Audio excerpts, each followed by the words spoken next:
High guys, hello, के छ तपाईँहरूको खबर? हामी चाहिँ रोमानियामा छौँ, देख्न सक्नुहुन्छ हिउँ पुरै परेको छ है गाइस। सबै हिउँ नै हिउँ परेको छ। अनि एउटा कुरा के यताको रोमानियाको चाहिँ अहिले चाहिँ बराइलातिर छौँ। आँखाले जहाँसम्म हेर्दा पनि पहाड कतै छैन कि, कतै पहाड देखिन्न। हाम्रो नेपालमा त देखिन्छ नि त, पर उता पहाड तराईमै भए पनि पहाड देखिन्छ कि, हिमाल देखिन्छ। तर यता कतै नि पहाड देखिन्न कि, चारैतिर हेर्दा कतै पहाड छैन।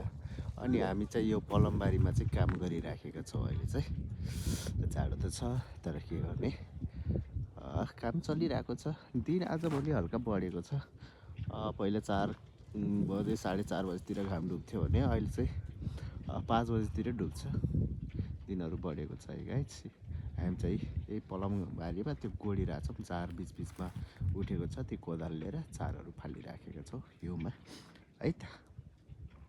अनि रोमानिया को आउँदै हुनुहुन्छ कमेन्ट गर्नु होला। पोहोर सालको भन्दा यो साल चाहिँ 10%ले घटाएर 90,000 कर्मचारी भित्राउने कुरा पनि आइराखेको छ। अनि कामहरू चाहिँ छिटो छरितो हुने कुराहरू पनि छ। के छ कसो छ, कसको वर्क परमिट आयो, को आउँदै हुनुहुन्छ, प्रोसेस गरेको कति भयो कमेन्ट गर्नु होला। अनि थाहा भएको जानकारीहरू मैले पनि पक्कै नै दिनेछु। आजको लागि यति भन्दै बिदा हुन चाहन्छु। By by.